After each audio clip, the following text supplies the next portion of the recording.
Hello, everyone. Welcome to our class about Genesis, book of Genesis. I mean, the entire book of Genesis. Not only the story of Genesis, but the entire book of Genesis and the 7 commandments. The idea is to take book of Genesis and follow it. And it will lead you. I don't have to do anything. I don't have to plan anything. I don't have to think about anything. I just go from story to story, chapter by chapter, and God will speak out. God will show you what the commandments are, what exactly they mean, what are the background, why do we need them. Now, I'm telling you right now, there is no book on earth that will tell you what idolatry is as chapter 1. And the commandments are, as you know, idolatry, adultery, theft. We'll talk about it. I don't need to write it down. You will know it by heart. Idolatry, adultery. Number 3, theft, bloodshed, murder, and then theft and justice, which means civil order, and number 6, blasphemy. Number 7 was added by Noah. So those 7 commandments, the book of Genesis,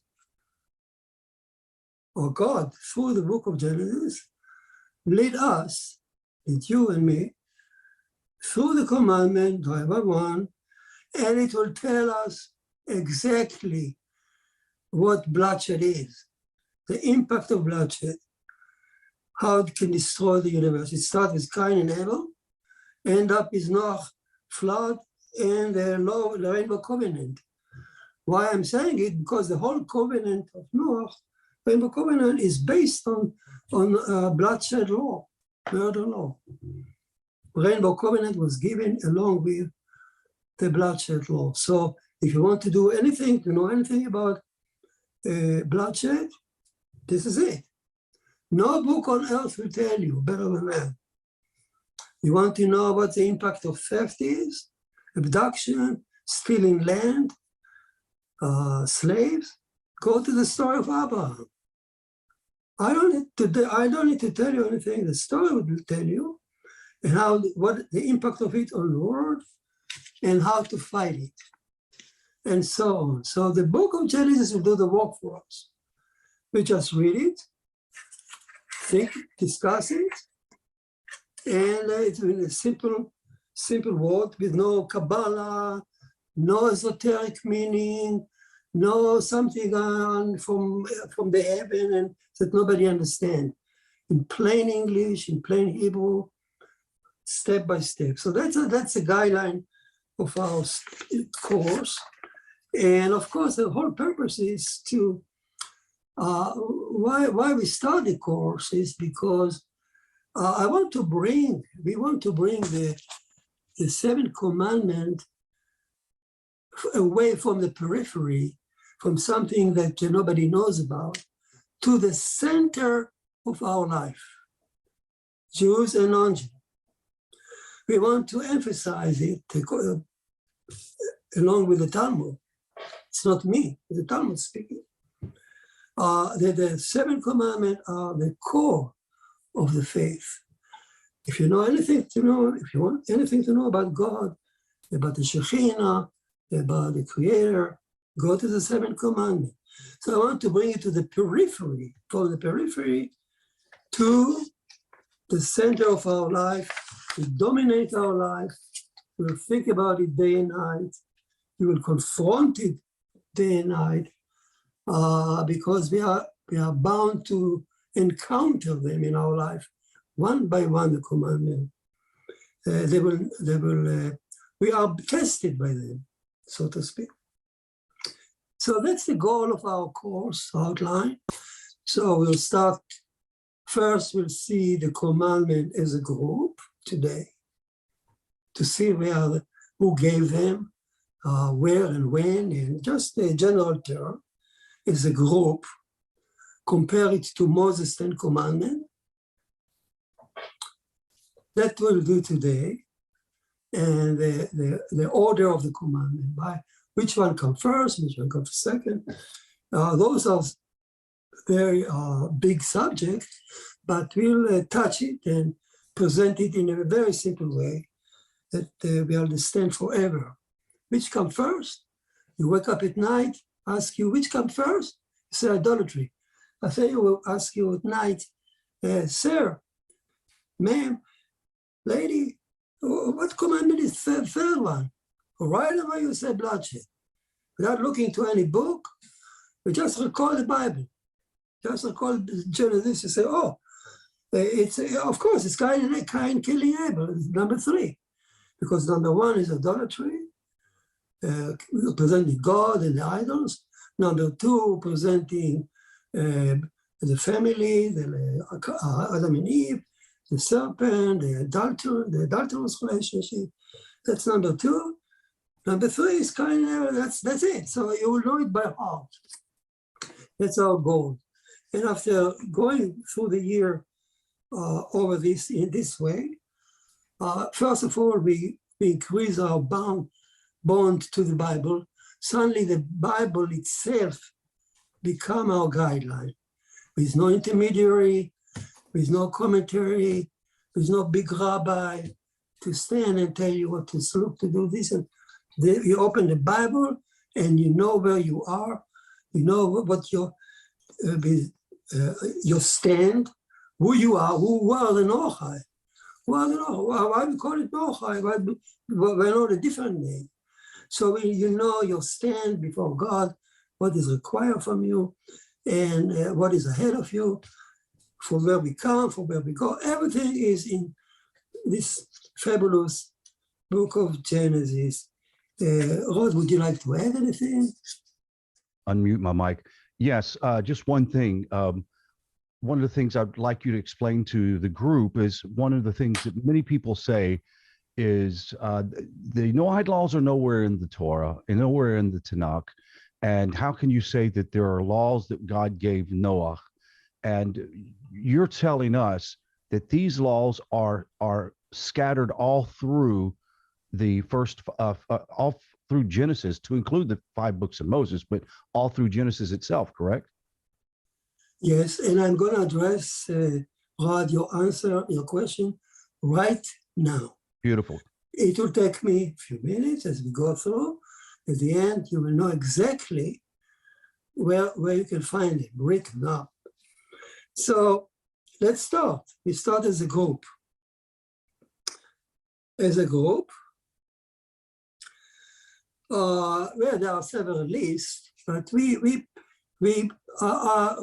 throughout our study here in the Noahide courses, we came out many times to the conclusion that the classical list of the commandment, because there are different lists, different numbers even, but the most common one, the one that makes sense, the one that fits the Bible, is what we are following here. The list as a group contain adultery, bloodshed, theft, injustice, and blasphemy, and Noahide, not bleeding, no eating the blood, limb. Now, where are they located? Who wrote them? Who gave them? Now, remember, by the way, that each commandment is a headline. When I say bloodshed, number 3, I don't mean just thou shalt not kill or murder. It's a whole list of subtitle of bloodshed that Noah gave us in the Rema covenant, and so on. So each commandment, look at it as a headline. Now, a big headline that you can spend years to learn. He says it about Jacob, that when he fled from his house of his father, Isaac, away from Esau, they are missing there in the Torah, missing like 16 years, if I remember correctly. The 16 years were missing in the list of years. So the rabbi said, oh, he spent time in Noach's son Shem. He had a Torah yeshiva in Jerusalem, the first Torah yeshiva ever by Enochai, by Shem, who taught Abraham, who taught Isaac, and he taught Jacob. And Jacob spent 16 years in studying under Shem. Apparently, he had a big volume of stuff to learn, 16 years. So each headline is huge. It's biblically huge, okay? It's not, it's a whole world. When I say justice, it's everything. It's a prophet, and Jeremiah, and Amos, and who knows what, you know. Injustice is a biblical headline. Okay, so we're going to address your question where they come from. Now, first, where they come from? They come from, traditions say, they come from Adam and Eve in Eden, where the Torah says that God told them to not order them. It's a strong word. He didn't told them not to eat from the forbidden fruit. He ordered them. It's a strong, superfluous verse. So the rabbi picked it up and he said, "Oh, this superfluous word, order them, mean in addition to tell them thou shalt not eat from this forbidden fruit, he also told them the sixth commandment of Adam, which are idolatry, adultery, bloodshed, theft, etc. The six basics. So out of the seven, six are given to Adam and Eve, but they were not pertinent to Eden. In Eden, you couldn't kill, you couldn't do injustice, you couldn't do. There's no community there. There's no death, no birth. There's no ownership. So how could he give the sixth commandment that thou shalt not kill, thou shalt not steal in Eden? The answer is very simple. He planted in Adam and Eve the shell, the capacity that understand to accept those laws. So the mindset. Now look at the mindset to accept those laws. So Eden is a cradle of mankind. Mankind came down from there to live on earth. So everything is Eden is actually implanted in us. So the shell or the capacity to understand them, the commandment are planted us from birth in Eden, before even our life on earth, so to speak. The content was filled later on. That is why they were not written in Eden, because God could tell Adam in Eden, thou shalt not kill. But Adam never saw any murder, and he lived under the tree of life. It didn't mean anything that thou shalt not kill, okay?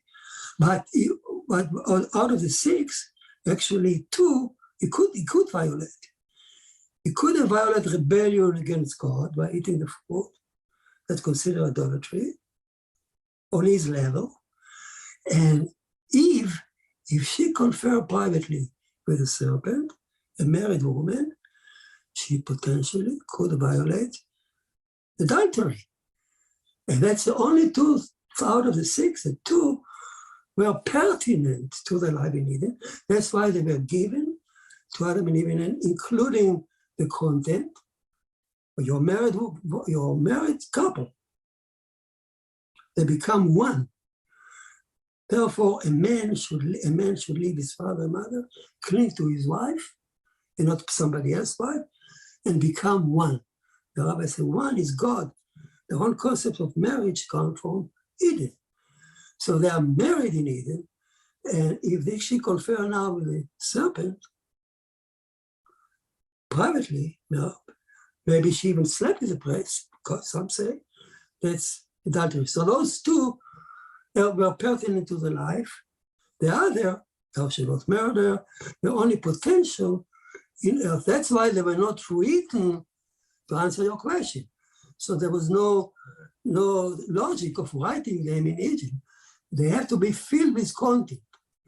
As they came down to earth, it took the whole journey of Book of Genesis up to Sinai. Now we know what bloodshed is. We know what killing is. We know what theft is. We know what is justice. We know what from blasphemy is. We know it from history, from the Book of Genesis. We know what slavery is. We know from Egypt is until Sinai. Now they are ready to be filled with content. And that's why the first time the sixth commandment of Adam came to the surface as a written commandment are where, no surprise, in the Ten Commandments. So the Ten Commandments, if you look carefully, the Ten Commandments comprise of basically the sixth commandment of Adam. I'll show you how.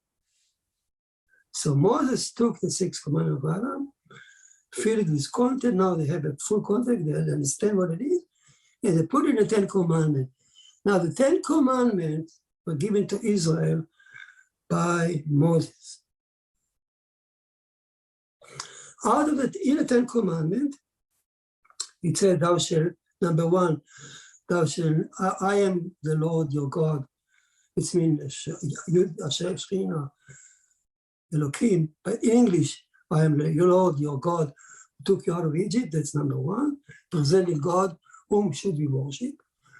Number two, thou shalt not have other God, that's not the idols. Number three, all the two of them are idolatry. Or idolatry in terms of, first one, you need to know whom to worship. Second, number two, tell him who should be worshipped not, the idols. Number three, thou shalt not mention my name in vain, that's blasphemy. So both idolatry and blasphemy is part of Noachide. Then it goes down to number four, the Sabbath. Sabbath is only one that is not in Noachide, is a new one. Number five is honor your father and mother. Honor your father and mother, the Rambam Maimonides says, it's part of dinim, it's part of justice. That's according to the Ramban, Nachmanides. Maimonides put it, Maimonides put it in time of under category of included in justice, number five. But the Ramban actually included in honoring, in idolatry, honoring Hashem. In fact, the bottom one, honor your father and mother, is a transition between all the commandments that relate between Adam and God. And then the next tablet is between Adam and his fellow man. So honor your father and mother take on a tablet a very special position. It can be part of between us and God. It can be between us and justice, because honor your father and mother is part of what the Rambam says, settling the world, paying back to your parents and so on. And all the commandments are then on top of them go from thou shalt not murder, thou shalt not commit adultery. That's number three, that's bloodshed. Then murder, thou shalt not commit blasphemy.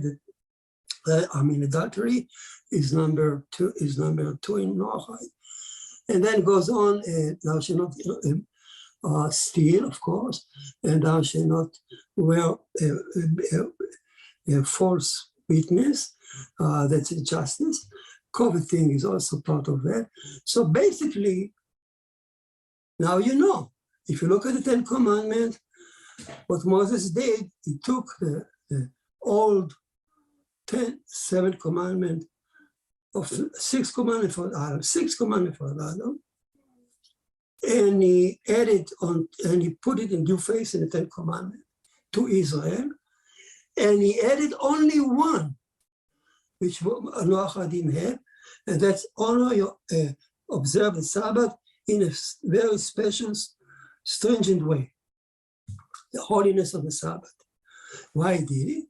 Because he gave it to Israel. That's actually the only thing that separates Israel from the Noachide. In this stage of holiness, the priesthood, I will make you a holy nation of priests. By what?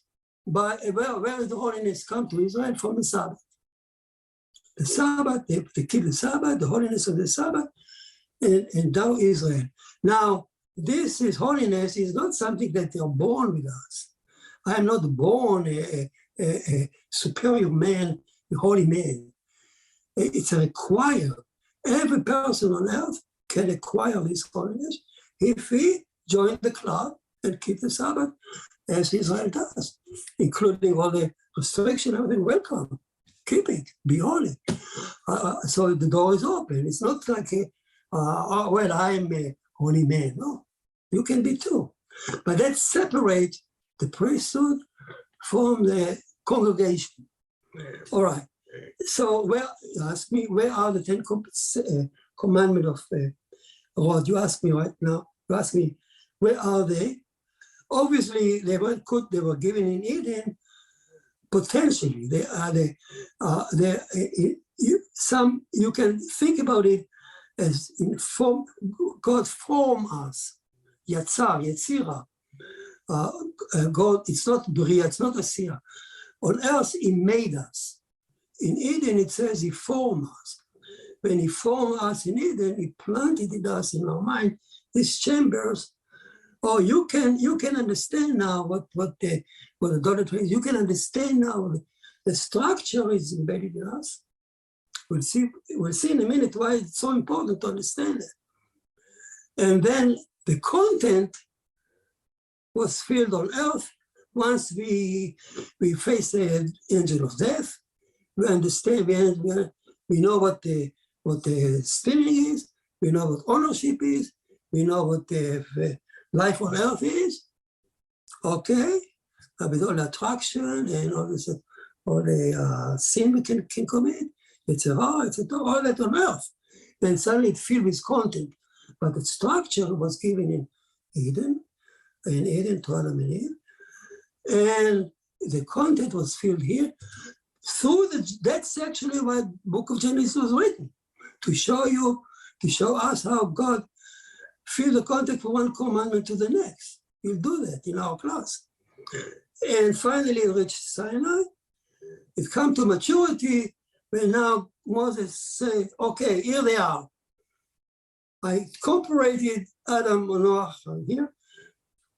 I incorporated the 10 commandments, and the only one I added to Israel is, before I leave you before I leave you the podium to speak, because I like to hear what you say, I want to say one more thing.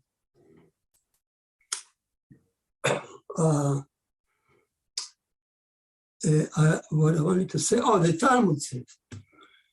Talmud says, look at the 10 commandments, the Talmud says. And the rule of thumb is, I'm quoting the Talmud now in Sanhedrin, if you see a commandment that was given to Noah and repeated by Moses to Israel, know that they apply to both.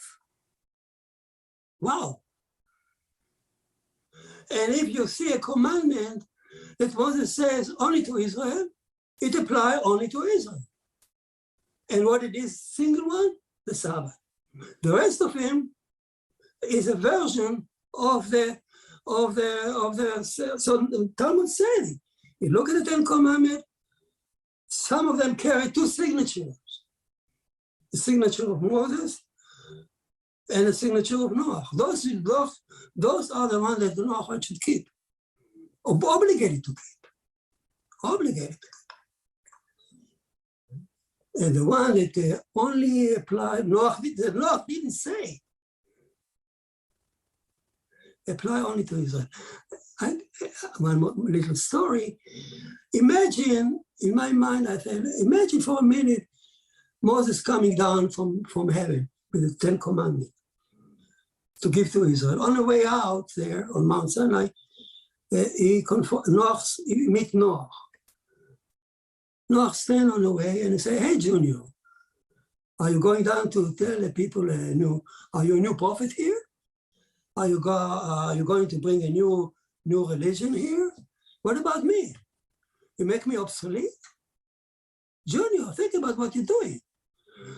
So Noah, the modest of all men, said, come down, Noah. Our forefather Noah, come down, please. That's true, I'm going down, and all nations in the world I know will listen to me one day. But I, Moses, will tell them to listen to you. Not to listen, you listen to me, but I am telling them that they should all listen to only to you. And the thing that I'm telling to my people, Israel, that I took out from Egypt, those relate only to them. And that's the only one is Sabbath. And whatever apply for generate out of the Sabbath. The Kedusha, the holiness, the holidays, everything come from there. Kosher food, everything come from there. But the Sabbath, the holiness. But I will tell all the nations in the world to listen to their father. So yes, they listen to me. But I, Moses, the modest of all people, tell him, you listen to your forefather, Lord. I didn't come to replace him. All the prophets come and tell you, oh, listen to me, I'm the last one. Listen to all me. The other previous one are obsolete, are gone. Listen only to me. That's a characteristic of all the false prophets. Listen to me only. Moses said, come down, imagine, he said, oh, no. You listen to the first one. No, and Adam. Okay, I'll give you another. What I want to establish a bit of clarity, see if I'm hearing this right. You're saying that besides Sabbath, which is clearly given to the Jewish people, all of the other 613 commandments, most of them are connected into the Sheva Mitzvot, correct? To the sixth one. To the sixth, yeah. To the Adam 6. To the sixth. Adam 6 is a stalk of a tree. Gotcha. Solid stalk of the tree, branching out from one commandment to the other. Right. And finally, coming to 640. They are all subtitled about Banel and many other commentaries. Also made the point that you can also trace each one of these. Each one of the 613 you trace out to the 10 Commandments, which are you trace out to the basic are associated back to Noah. Big six. So the basic six of Adam are the core of our faith of all humanity. Right. Regardless of affiliation, you can be a Christian. We'll talk about it in a minute. What does it mean, the cradle of humanity? Why did God give it to Adam there? What does it mean? Okay, God. Okay, so the next question would be, clearly the B'nai Noach is not commanded to observe Shabbat, right? But at the same time, they need to remember the Sabbath, but not in this strictly in this fashion. Right. So, but at the same time, they can honor Shabbat. They can revere it and study and do whatever as a part of connecting with the people of God. Yeah. Okay, good. That was a good clarification. I like that. Yeah, they should. Okay, good. They should not hunt. They should not hunt. They should not hunt. They should spend the days learning, connecting to Hashem, and not spend time on foolishness. Especially Noach, Noach took care of the animal. Right. The Sabbath is not to dress up and go hunting and killing for sport. Right. Okay. All right. Let's say in Eden. Okay, the group as a whole. There's a lot more to talk, but here is a point. Why in Eden? The fact That's a very strong point here. We are talking here about commandment that look very logic to us. They shall not commit adultery, they shall not kill, don't steal. Every nation, every society has it. Some people call these laws actually natural moral laws, as if they are born with that naturally, reflex. In fact, and the boo-boo the Bible, okay? Oh, we don't need the Bible, we have it. The Bible actually telling us here a fascinating story. You're right, they said to the scholars. We are born with this inclination to have this commandment because this is how we are born. God made us susceptible to accept, our mind ready to accept those commandments. No wonder that every nation, even in the jungle, they know not to steal from each other or not to violate the other one right, whatever they are in their level. Of course, Buddha has it. All humanity has it, actually supporting the notion that these are implanted in us, in our mind, before we are thrown down to earth. But the content, so we all share the main mindset for it. But in Sodom and Gomorrah, thou shalt not kill had a different meaning. They had the shell was there, but the content was different. So the content, the Nazi also, between themselves, they know not to kill each other, but they kill other people. So the content you can feel.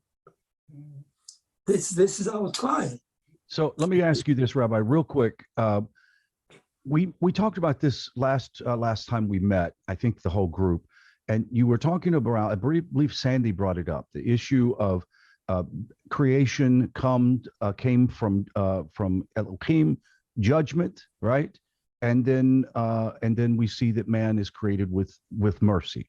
So you're telling me the combination of those things is what put into all humanity this sort of divine draw, something to do good, correct? Okay.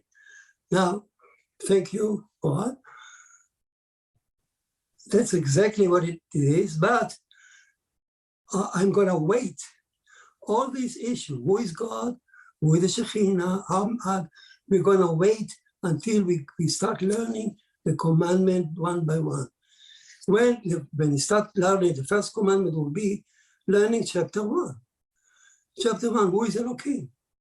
Who is the Shekhinah? Who is Adam? How did they create the universe? How did they create Adam? What is Adam for? All that will come out. What is idolatry? What about? All that will be, idolatry will turn out to be one of the most fascinating stories you ever hear. Idolatry. It's not like bowing to the stupid stuff. Idolatry is still with us. We can worship ourselves too, So the whole idea is coming out when you come to in order when we start learning the commandment one by one. And I'm saying I don't need to plan anything. As we start going to open up the book of Genesis, today we're just spending time on the commandment as a whole. Just the idea where they are and who gave them, a general idea. But yes, so we are going to open up the Bibles very soon, maybe next time, and start reading it. I'm not using any magic. I'm just reading the text, and you will see for yourself who is Elohim, how it works, what are his ways. Is he cruel? Is he just? What is it? Well, you will answer, get the answer, because we are under his judgment, even us, and so on. But here, going back to the point of natural laws, so it's very important because it's very important for one more point. Since I said Torah admit that we are born, that those laws it's basic laws that no society can live without them. No, every society should keep order of no adultery, no stealing. All that is very logical laws, laws. But the point of the Torah, from the perspective of the Torah, is since God can say now, so to speak, well, man, you cannot hide. No, since I planted those notion of laws in you, nobody can hide and say, "Oh, I didn't know that you should. I didn't know that you should not kill. Nobody told me that I should commit adultery. Oh, you were born with that. I don't need any law of the Congress to tell you do not steal. I don't need the Congress to write down a amendment of the saying of ordination to say thou shalt not commit adultery, or you don't violate whatever, justice, whatever. It's given for us. We are born with it. Oh, I didn't learn law school. I didn't know. Nobody told me. Actually, I was thrown out of school. It's in you. Even a person who was thrown out of school knows that he should not kill. It's basically, so there is a notion, those 7 commandments are inherent in us, planted in us. It's very important for when it comes to, especially to non-Jews. In Israel, there's another level. You can, yes, you should have, there is another claim. I told you to learn Torah. Well, the Noahide are not commanded to learn Torah. That's the difference. The Jew is double charged. You should have known from birth, and you should have known from the Torah I gave you. So when a Jew comes to heaven with a charge, you violated two steps. First of all, you violated the Torah I gave you. You didn't learn it. You violated. There was a commandment to learn Torah. You didn't fulfill it. And then the natural law that you violated. For Noahide, it's at least one. Nobody can hide behind the claim. It's not in me. I didn't know. Nazis say, Nazis can say, I didn't know that you cannot kill a Jew. I didn't know they can kill people. I listened to the commandment of the Führer, as Eichmann said. Well, what can I say is very important. Well, you know the Nazis, it's a point that I used to make, when the Auschwitz, they came, and they fooled the victims. And the Nazis had the orchestra, and they were laughing. There was a feeling that the soldier hold the belly and the fight is, they laugh. Now the laughter betrayed the fact that they knew. They knew what they should have known. They knew that nobody can say you didn't learn in school that you should not kill. Actually, in fact, they learn even Christianity tell you cannot kill in vain.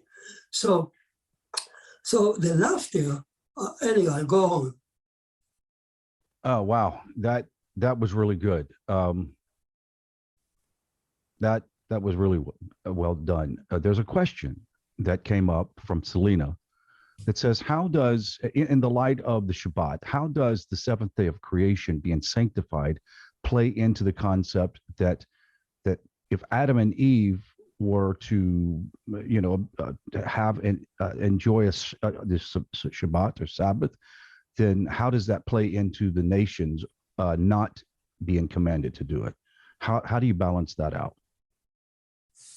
No, the Sabbath in this form that we keep, Israel keeping, that Moses told Israel to keep this Sabbath. I don't know if I'm not so sure I understood the question, but Moses gave a special way for Israel to keep the Sabbath, to increase, to draw our holiness. Now, what is holiness? What does it mean, holiness? We get to that. Okay, so for Selena's sake, let me explain this. What it appears is it doesn't mean that the nations should not take and revere the day of rest that God took after creation and know that that's a very special day. Yes. But in no way are the people of the nations commanded to follow the 39 melachot that are given Yes. by Moses to the Israelites. Yes, exactly. Okay. Exactly, yeah. We will get to that when we discuss where the 39 melachot come from. It comes from actually chapter 1 in Genesis. Everything, we'll get to that. What is holiness? Where does it come from? What is holiness all about? Why the Sabbath? Why the Sabbath is holy? We'll get there, but we leave it to when we discuss chapter 1 under idolatry, because we move to the first command of Noah, idolatry. We'll focus almost exclusively on chapter 1, and Wow. chapter 1 tells us everything.